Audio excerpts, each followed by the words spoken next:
All right. Welcome to Triana Library. And on behalf of the library, and I'm Kim Holmes. I'm the branch assistant, and this is Katie Moore back here. She's our branch manager. And once the shutdown after the pandemic was kind of passing, and we started deciding what kind of programming we wanted to do, one of the first things we did was contacted Mrs. Williams from the Triana Historical Society and said, we want to do some history programming at the library, you know. And so we hope that this is the first of a few history programs we can put forth for you guys. So, and of course, there's no better way to start than having Mrs. Dorothy Foster here, who's a Triana native and wife of the late Clyde Foster, who spearheaded the rejuvenation of Triana and was the first mayor. The city had experienced monumental growth and development under Mayor Foster, and so we're happy to have Mrs. Foster here to talk about what it was like growing up here and the stories she knew, and then just the rejuvenation process.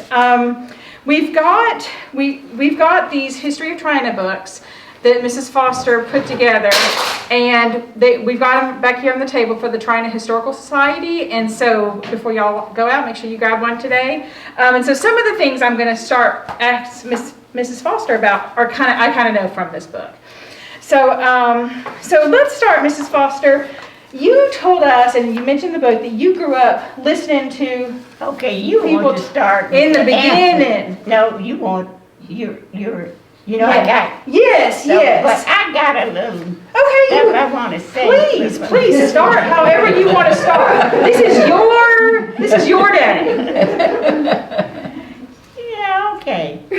So, are we gonna have? Okay. Yeah. Go for it. Let me get it. Okay. My name is Dorothy. No, good afternoon. My name is Dorothy Harris Foster. I was born in Triana on Zert Road, what is now Zert Road, and I've always lived in the same place. I left for a while. Okay, let me do this. Well, I worked this up. Triana, Alabama. This is not known when the Chickasaw and the Cherokee Indians first came to this large spot of uncleared land. The Indians loved this spot, and they proceeded to clear it of overgrown weeds and bushes. It was ideal for the Indians to fish and hunt. You know, there were trees everywhere, so they had plenty of places to hunt. So they loved it for hunting and fishing in the creek. The creek was just creek, but they named it after the Indians. That's how it's got its name, Indian Creek. It's a little creek that empties into the Tennessee River. That was not known as Tennessee River at the time. It was just a river. Okay. And a hunting ground for Indians was established now. The United States gave the Indians, established a treaty for the Indians to live on that property that they had cleared up. But between 1805 and 1809, a large number of wealthy whites and their slaves came to this county, Madison County. The white settlers coexisted with the Indians for a while until they wanted them out. Until the Indians were moved to reservations in Oklahoma as part of the Trail of Tears. I know most of you have heard it. Okay, so they were a part of it. After the Indians were moved out, the federal government went along with them transferring those Indians to, transferring the Indians, okay. So when they moved them out, the federal government, now the federal government did this, the United States government, made provisions to have a large land sale in Nashville, Tennessee. I don't know why they were in Nashville, Tennessee discussing land in Alabama, but they were. Okay, nothing more is written about this spot that I just mentioned until November the 13th, 1819. Now, Triana was incorporated November the 13th, 1819. At this time, there was about 1,300 families that already moved in Triana. At this time, there were 5 trustees. They got together and they got 5. They never said nothing about a mayor at that time. The town was laid out in streets, lots, and blocks. The town was approximately 6 square miles. In the town, there was a hotel, a real hotel, real banks, and stores. Miss Betty Williams has researched all of this about the banks and the stores and the hotels. And Miss Williams, I never did get that. They used to have, what you say your parents told you about up the Tennessee River, they had something that they would go up the river. Oh yeah, that was my mother's uncle. Yeah, there would be driftwood drifting down the Tennessee River, and that's how he built his house. Out of the driftwood. Wow. Well, you know, I missed that. I don't know where. I got to get that information from you. The town was approximately 6 square miles. The town, I just told you, had hotels, a real hotel, banks, real banks, and stores. And they even had churches. In 1832, there was an academy for whites built. All these aforementioned buildings, all these buildings I've told you about, were built with slave labor. Okay. The Memphis and Charleston Railroad ceased the growth of Triana. The railroad did. They could ship things through the railroad rather than up the Tennessee River to wherever they want to ship it. The Civil War, all of you know about the Civil War. I hope you do. Was destroyed everything in the town except the old antebellum homes. All the white men had gone off to fight the war. This was the Civil War. It was told that the Union soldiers had sympathy for the wives of these soldiers and their children. So that's why they didn't burn the antebellum homes. They left those homes for the wives and their families to live in. Okay, now those old homes stood, because as a child I was raised in one of them. But I was burned in 1951. Okay. They did not, that's why they said they didn't destroy the antebellum homes. They had sympathy for the wives and their families.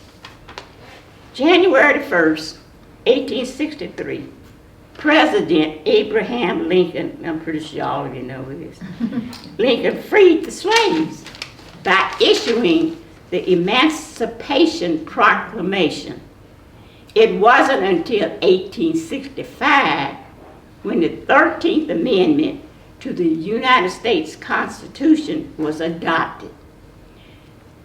So that's why we said we were freed in 1965, because that's when the United States Constitution made it. Okay. The slaves were free, but they had nowhere to go. Nowhere to go. They stayed on the farms, working these farms like they were slaves. They weren't slaves, but when they were free, they had nowhere to go. So they stayed there working them until the soldiers came back from the war. The landowners needed the freed slaves to work, so they hired them as sharecroppers. You know, sharecroppers was around when I was a child. I don't know if they have such now or not. The landowners needed the freed slaves to work, so they hired them as sharecroppers.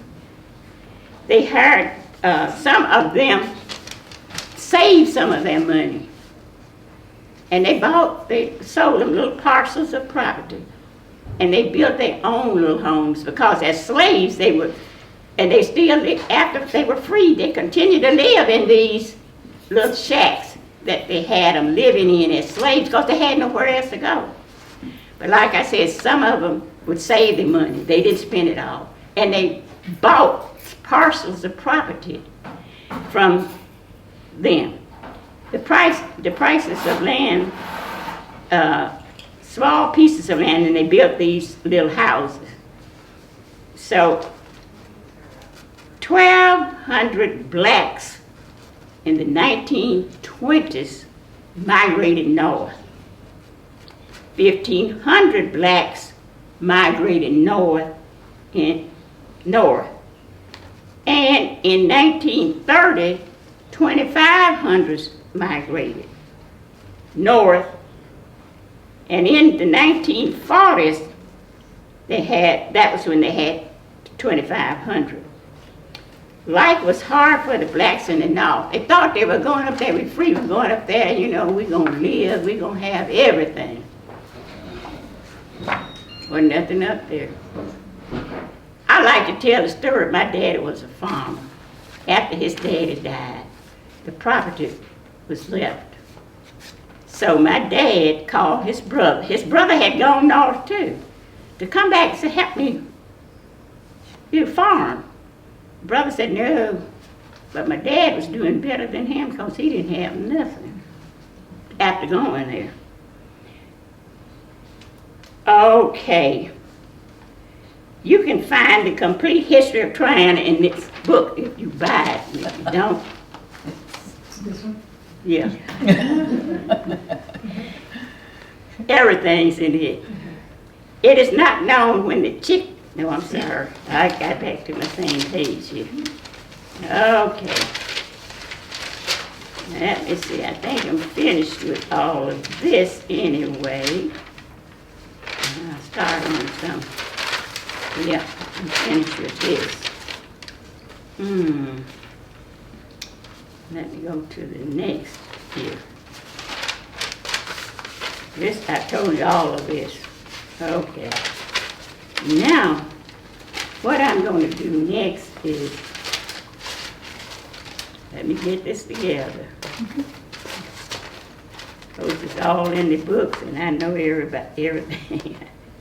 I read it so much I almost could tell the whole book.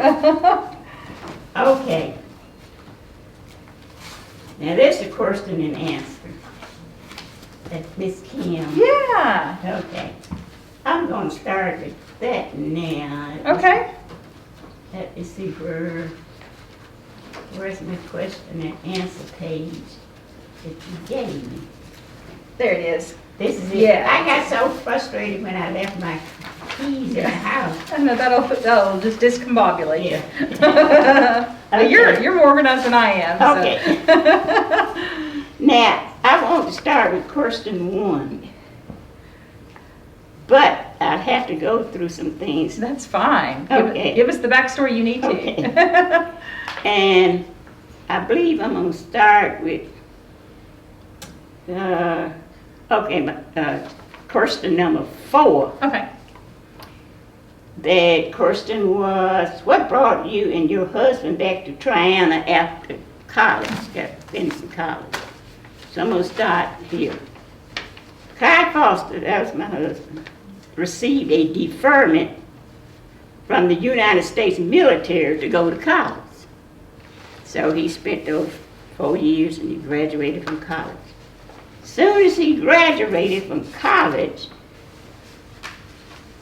the United States military said, ho, ho, ho, you got to give us these 4 years. And they put him, he went off into the, he was in the United States military to serve his time, which was those 2 years he was supposed to have served, but he got deferment to go to college, okay. But they made him go still and serve it. First 6 months, the first 6 months his being in the military was he was basic training. Any guy, I know that gentleman there, he might know about it in the Army. Okay. The first 6 months was in basic training. After basic training, and this is how we got Triana, I think this is the first. After basic training, he was assigned to Fort Rucker, Alabama. That's down near Enterprise for the rest of his time. That's what they told him there. Okay. And Fort Rucker was a military base. It's near Enterprise, Alabama. That's in South Alabama. So he settled there. And he wanted his family. That was me, and I had 2 girls. Our 2 girls.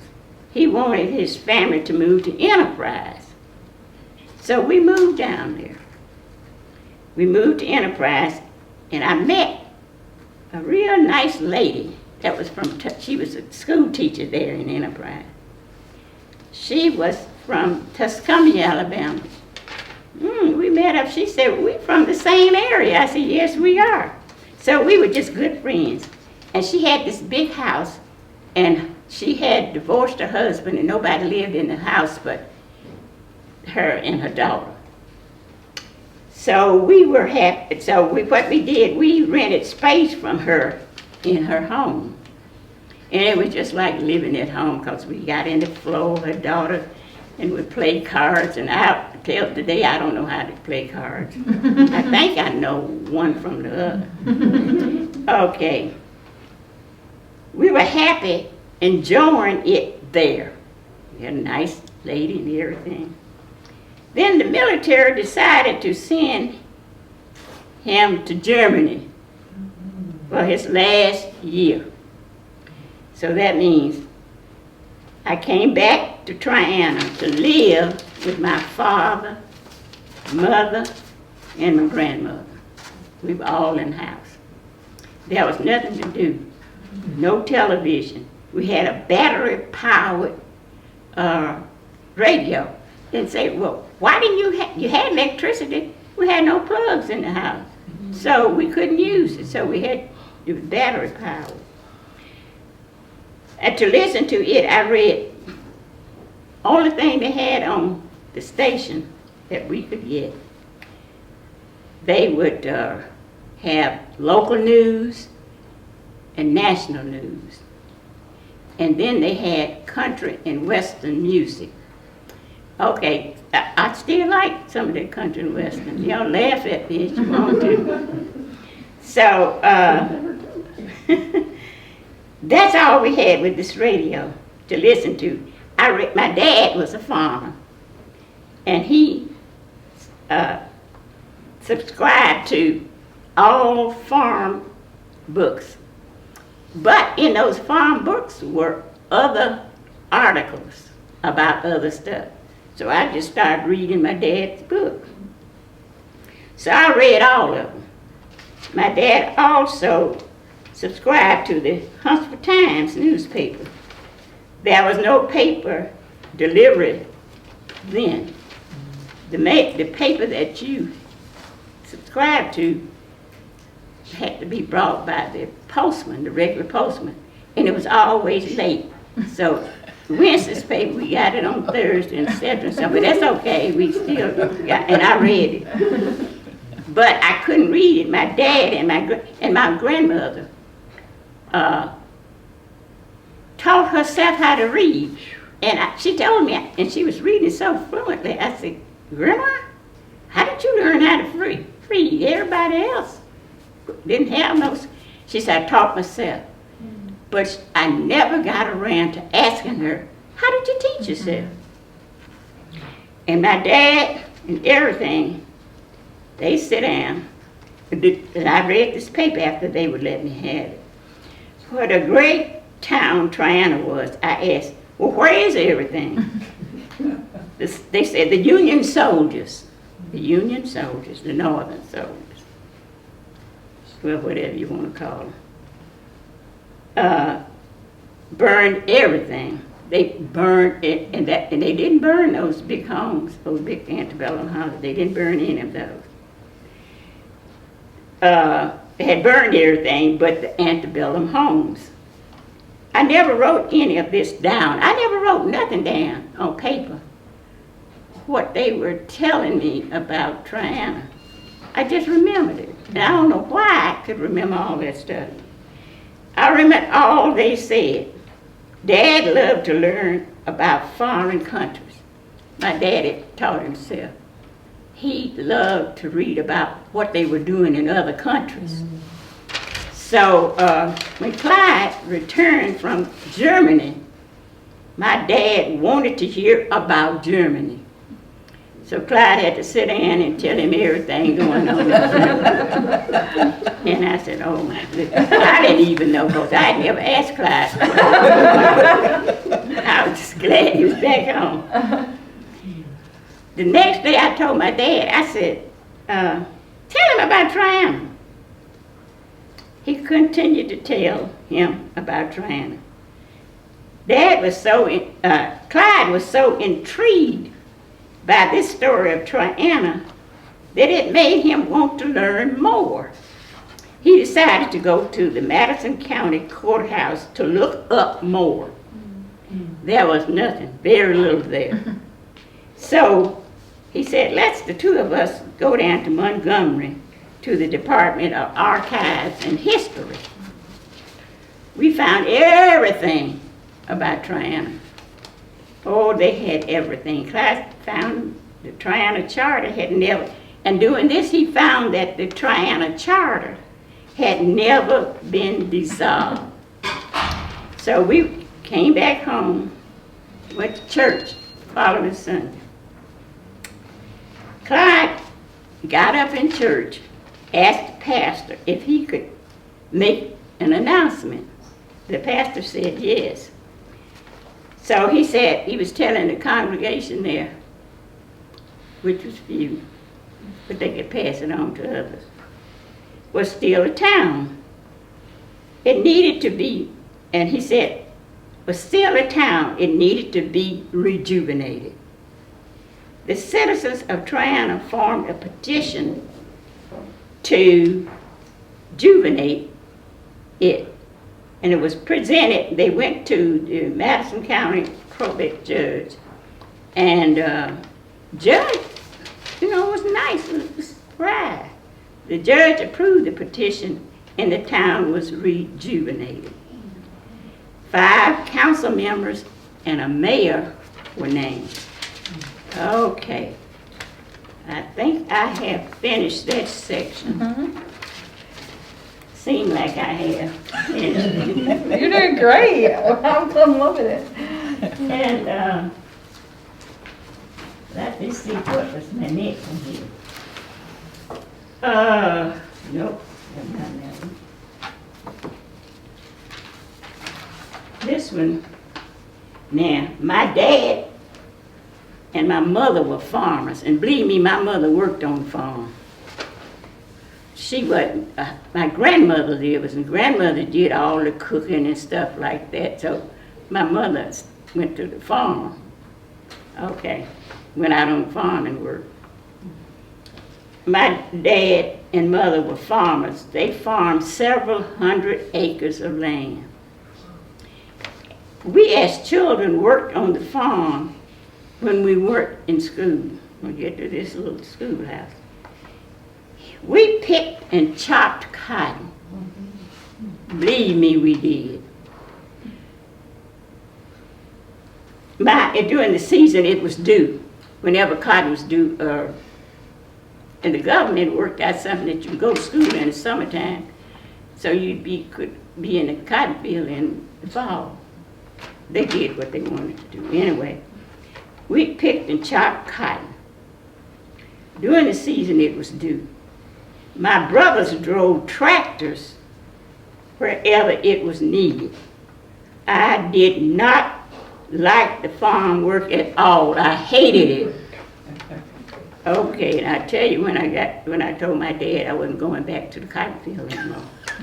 Okay, one-room schoolhouse was the leftover of the White Academy. That's what Miss Betty had. Okay, there were 9 grades in the schoolhouse with only 3 teachers. Okay, now, one teacher taught 1st, 2nd, and 3rd grade. It's one teacher. The 2nd teacher taught 4th, 5th, and 6th grade. The 3rd teacher taught 7th, 8th, and 9th grades. Believe me or not, you won't, but we were thoroughly taught. I got to tell this little story. We were well taught in reading, writing, and basic arithmetic. Okay, when I went to A&M, they gave us a placement test. If you passed it, you could go on to freshman English. If you didn't, you had to go to remedial English. Okay, now I passed mine, but I kept holding my hand up because I wanted Clyde. He was up there, one of the ones that ministered, but he never came. He didn't pay me no attention. He did not. Those other 2 guys came. Okay. So, let me see, I think I finished that about the schoolhouse. But when I finished high school at the age of 16, and that's another story. And I started school when I was 5, and then I was passed I didn't go through the 2nd grade because the teacher said I knew everything in the 2nd grade, so they passed me on to the 3rd grade. So that's why I graduated at age 16. And when I graduated, I told my dad, I said, Daddy, he says, what? I said, I'm not going to pick any more cotton. I'm graduated from high school. Okay. He said, well, what you going to do? I said, I'm going to college, and you going to pay for it. And he told me he'd send me to Tuskegee. But what he had in mind, sending me to Tuskegee to learn how to be a farmer. I didn't want to learn how to be a farmer. No, I did not. Okay, let's get this out of the way. I don't want to take up too much of your time. I know, this is, yeah, we're loving it. So, then, I think in one of your questions here, might have been this one, question number 5. You said you had a hard time convincing your husband that Triana was a bustling town once, and what convinced him to rejuvenate? Okay. It's hard now for anyone to imagine that all the things happened in Triana. There was nothing left but the old houses. Antebellum, they were big, fine houses. And then, after going to Montgomery and discovering, I tell you we went to the Department of, going to Montgomery and discovering all these things were in Triana. Rejuvenation of the charter was the first step. Okay, when the people gathered, he said, you got to select 5 council members and a mayor from this group. So they chose 5 councilmen, and they said, now you got to agree on, get a mayor. They said, well, Clyde, since you looked up all this stuff, said, let us just name you as the mayor. He said, what? He said, all right, I'll try. And he tried it for 20 years. After he did, he said, we have tried as the mayor discovered that there was money, the United States had, in grants and loans. So he proceeded to get one they named as clerk. So we're going to sit down and we're going to apply for the grant, some of these grants and loans. So he applied to the United States government of Housing and Urban Development. That's what HUD is, shortened. Okay. The first grant asked for was 25 employees to work in and clean the town up of the underbrush and thinning out the trees. Those trees were later built in shelters and stuff. I don't think you see none of them around there. These employers were paid through this grant. Money was in there to pay these 25 employees. The second grant from HUD was a water system. So they applied for a water system. It was granted. So they started the water system. Then the third grant was for a sewage system. And this one was sewage. Our sewage was connected to Huntsville sewage. So some old folks here know that down that part of the river was called Watkins Bluff. I don't think none of y'all know it. He might know it. Yeah, they called it Watkins Bluff. So that's where the town of Huntsville sewage system is down that area. Okay, all these grants were approved now. The next request from HUD was for a grant and a partial loan to build the town hall, and that's that building. Where is it? Right over there. Okay. Okay, the town hall, and it included several divisions of the town. They had police department in there, daycare. Just a lot of things in the town hall. I don't know what's in there now. Okay. Now, I told you how you got the town hall through a grant and a loan. The grant and loan was approved for the town hall. Now I wanted to know about the volunteer firemen. You see on one of these pages. Okay, they still talk about volunteer people. Now, the town so they needed firemen. So were just that they were volunteers. Volunteer. This gentleman over here might know what I'm talking about. Is this Riley? Mike. Mike Ragland. Yeah, Mike, which one is Mike? This one right here. Riley? Mike, hold your hand up, Mike. Right here. You Mike? Yes. But now, who your parents? You know my parents, we're related. Yeah. My dad was named Robert Ragland and my mom was named Eddie Lee Ragland. Okay. I don't know when I have seen him. Yeah. Long time. I used to walk the road and I'd run into him sometimes. So they were really volunteer firemen. What they did, they received training through the Madison County Fire Department. It could have been better, more than that.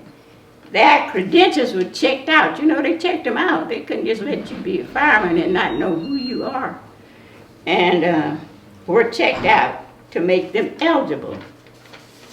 Okay, so that's how they got the volunteer firemen. And right until today, I don't know why Triana doesn't have volunteer firemen. I really don't. I don't know if the men in Triana, I don't know why, but they were just eager to be firemen back then. So, see, what other question did I have? You might have covered them all, Mrs. Foster. I have. I might have. There was one funny thing that you wrote about in the history book about how at your school y'all only had bleachers, but they asked the Oh, yeah, I can tell you about they that. asked the parents to pay. Yeah, okay, the teachers in the school, what I was telling you about, was the old academy that the whites had built. Okay, when we moved in there, I don't know what they sat on, but we sat on bleachers. And where in the world did they get bleachers that you have in, football fields? Ball fields. Yeah. So we sat on those bleachers. We were just, and then they asked, the county I think asked, instead of them doing it, they asked our parents to buy a chair.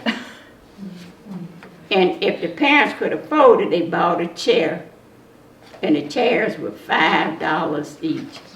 So when we went from, well, you might know about, we finally got out of high school.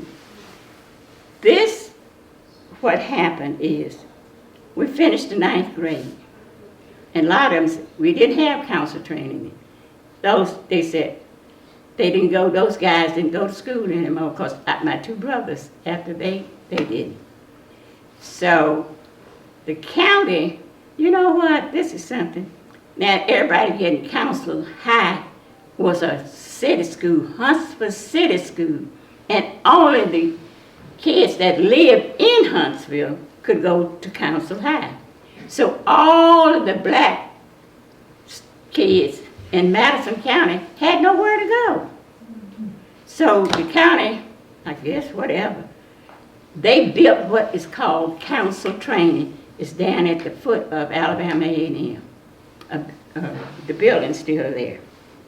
Okay, and we were so glad, all of this is in that book, that they had built a school. And I just had finished the 9th grade, so it was just right for me. And what they did was, excuse me for using the word whites, but this is what happened. Their old buses, dilapidated buses, they bought them new buses, the white kids. So we took the old buses, and the first one that I, as a kid, rode in, it had windows like these windows, but they didn't have no panes in them. It was just an opening, like this open window. And they had those tacked up with tarpaulin cloth. You ever heard of a tarpaulin cloth? Well, that's what people used to use on the farm to empty some of the cotton out. Okay. So we were sitting in and freezing to death. I mean, you just put on all the clothes you had. It was so. Now the driver, they had some kind of heat up there for him. Okay, so we drove sometime in the morning. We left at 6:30 in the morning, and the drive was so long to council training that it would be 4:30 in the afternoon before we got back home. So we were just freezing. So the next year, we got a better bus. There was no heat in it, but at least they had window panes. And that kept it from being as cold. Then eventually, I think the next year, we got some with heat in it. We got some nicer buses. So every time they would discard a bus, we would get it. So that's how it was. But if you read this book, it's amazing how all that hardship that these black students went through to get a high school diploma or even go to college. Some of them became lawyers, doctors, nurses. We had all kinds. But it's amazing what they endured to get there. So, I'm not reading this whole book. There's a lot of stuff, a lot of good stuff in there. We gotta save some of it, so. Well, thank you, Mrs. Foster, for sharing so many of your stories with us. We appreciate it. Oh my goodness. Well, and the proceeds from the history book goes to the Historical Triana Society. And actually, what I was hoping Mrs. Williams would do maybe a little bit is tell us about how, so what was it, 2010 that you all got the clinic registered as a National Historical Landmark, right? The clinic right down the road. And if you could kind of maybe give us an update on the progress on the kind of what the Historical Society wants that to be and how close you are to it. Okay. We were hoping that the clinic would have been finished. Right. That was our goal. At this time, but that didn't happen. So right now we've got a little more flooring to complete and a little more painting. Right. But after that, I think this fall, it will be complete. And it is a beautiful building. Yes. I got a sneak peek. You know what? The Triana Library, believe me, if you read it, I tell you too, how the library was started. The first library that we had. It's in here. And the first clinic and all that stuff. Well, I didn't cover everything, but I covered most of the things that happened in Triana. Yeah, and the clinic, we've got a little history board over here. So as you're walking by the table to get your book, make sure you check out the history board. We've got a photo of the clinic with Dr. Drake over there that we've got, and a little bit of an article, the write-up about the clinic. We were also, because we did order such nice weather today. The other thing the Triana Historical Society is doing is they've got these great markers. We've got a picture. Is it still showing up? Oh, it was showing up. They've got these great markers, these historical markers they're putting up.